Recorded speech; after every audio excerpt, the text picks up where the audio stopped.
This is our second video of the week. Our first video talks about how Islam rises with Muhammad. Our second video is talking about how does Islam expand. This is chapter 10, section 2. We're looking at page 269 to 272. And we're first going to go over our three main questions from this chapter, or our objectives. First, how did Muhammad's successors spread Islam?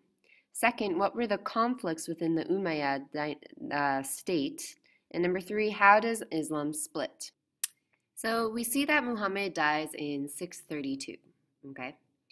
Now, after he dies, he doesn't really leave a clear leader of who's supposed to take over. So what ends up happening is his close friend and confidant, Abu Bakr, he becomes the first caliph. Now, a caliph is sort of a leader of Islam. So he ends up taking over after Muhammad's death, and many people respond in different ways. So some people are declaring that they are prophets following Muhammad. We also see other people in the Arabian Peninsula who sort of just abandon Islam altogether. So after Muhammad's death, we sort of see a slow dismantle of Islam for a little bit. But what ends up happening is that Abu Bakr, he declares jihad. Now, jihad can mean one of two things. Jihad can mean an inner struggle. It can also mean a struggle against unbelievers. So Abu Bakr, he interprets the struggle between unbelievers. And what ends up happening is he ends up winning several battles against these unbelievers, and again, he reunites the kingdom, or the empire. So it's important to note, after Muhammad's death, we have a little bit of chaos, but Abu Bakr, he ends up sort of using military strength to reunite everyone again. After Abu Bakr is killed or dies, we have another caliph. These are known as the rightly guided caliphs. So after him, we have Umar, Uthman, and Ali.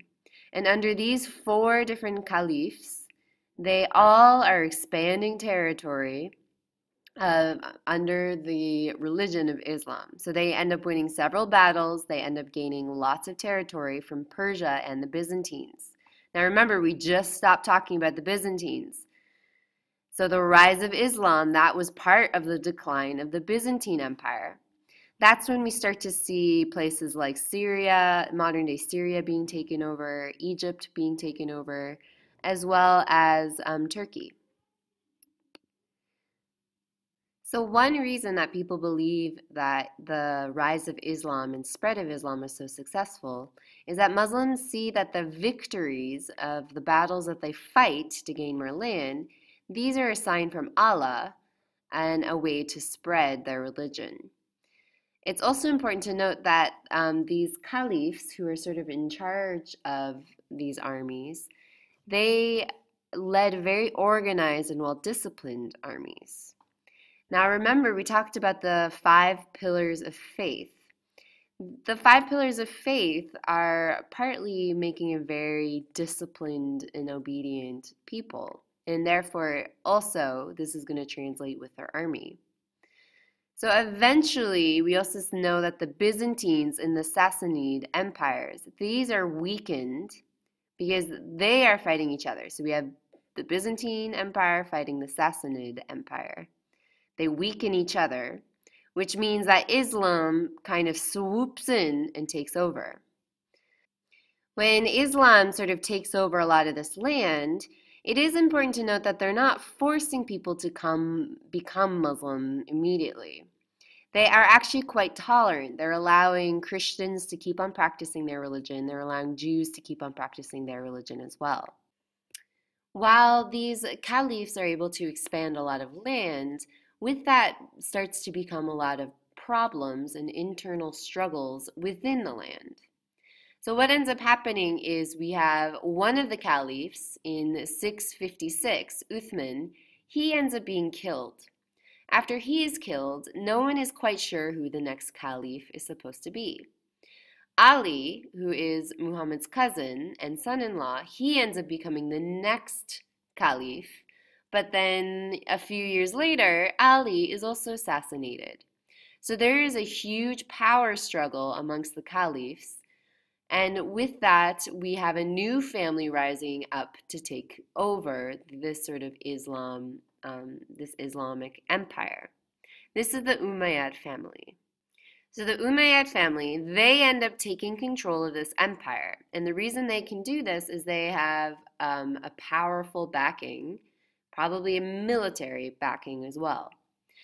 But this family is very different from our caliphs that come before them. First of all, they are not based in Mecca. Remember, Mecca is sort of the most sacred place in Islam. They move the Islamic capital to Damascus. Now, Damascus is in modern-day Syria. They also abandon a simple life. So the one thing that made these caliphs good and special leaders is that they did not really live like kings. They were very humble. Whereas the Umayyad family, they abandon that humbleness and they start to build beautiful palaces and live a very luxurious life. This, of course, is going to lead to a division in Islam. You're going to have people who want to follow a simple life, who are not sort of feeding into this wealth. And then we're going to have other people who are following the Umayyads, who are the ones building beautiful palaces. This is the first divide in Islam, and it's the divide between the Shia and the Sunni. So those who resist the Umayyad family, they are known as the Shia. So they believe that a caliph should be a direct descendant from Muhammad the Prophet. To be clear, the Umayyad family is not direct descendants from the Prophet, and therefore there is a small group of people in this kingdom or in this empire who resist the Umayyad family. That's the Shia. But those who accepted the Umayyad family, they became the Sunni. So while they are followers of Muhammad's example, they do not believe that the leader has to be a direct descendant from Muhammad himself. We also have a third, which is the Sufi. They end up rejecting everything. They go live a life of poverty, and their life is completely devoted to spiritual growth. So the Sufi, they are not going to be a part of any sort of empire. They're going to be the ones who are more nomadic, living in the desert, trying to grow spiritually with Allah. Here is sort of a clear view of how the Shiites and the Sunnis are different. So first of all, they both worship Allah, they both follow the Quran, and they both believe in the 5 pillars. But Shiites, they believe Ali should have been the first caliph. They also believe that caliphs should be imams. They should be descendants from Muhammad himself. They also think leaders are divinely inspired to interpret the Quran. So these leaders who are direct descendants from Muhammad, they have a right to interpret what the Quran is saying. They claim that the Sunni, the other followers of Islam, they are distorting the Quran. The Sunnis, on the other hand, they believe in the first 4 caliphs were rightly guided, so they were blessed by Muhammad and by Allah.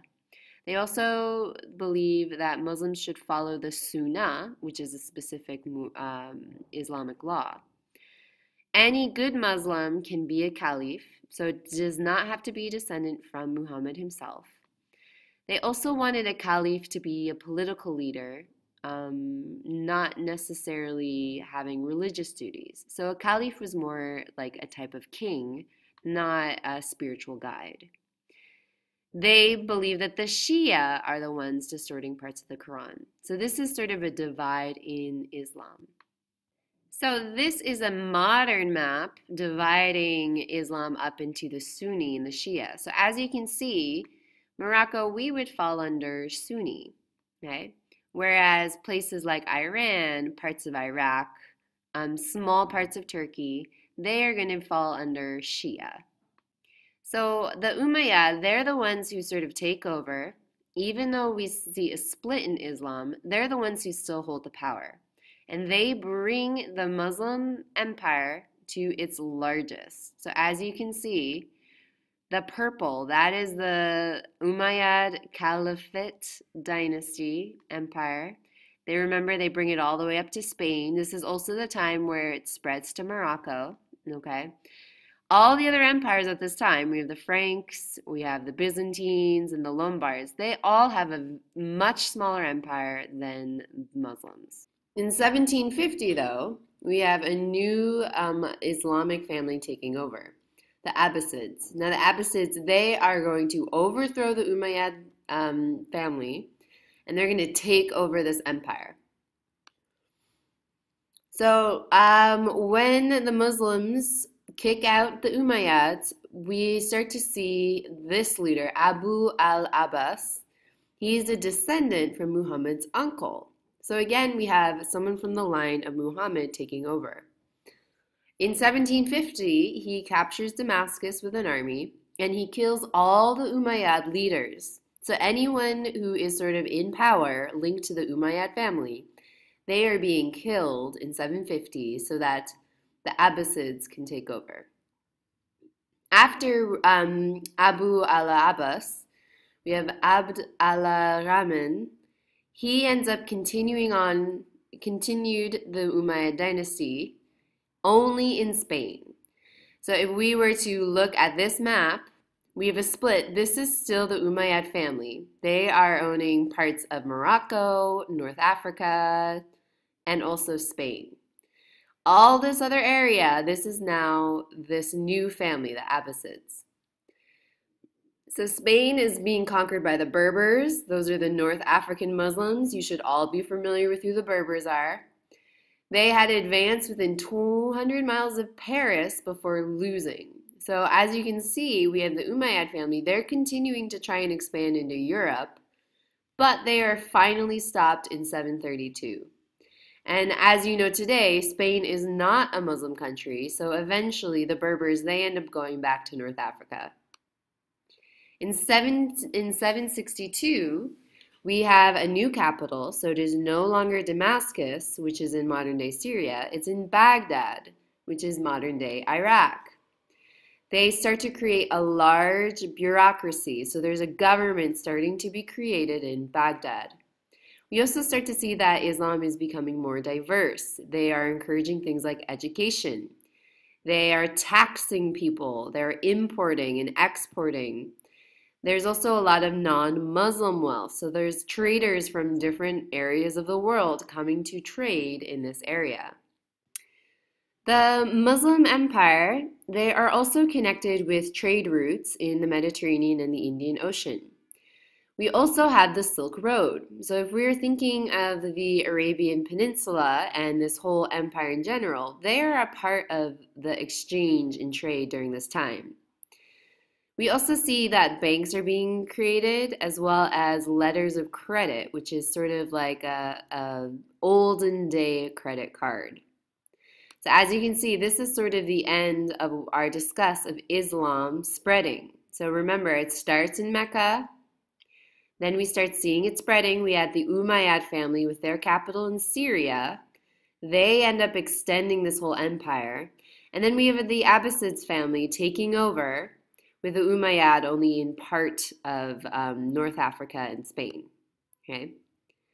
Your question for the week is, there's going to be two questions. One is, discuss the conflict in the Umayyad dynasty. And number two, tell me, how does Muslims split into two sections?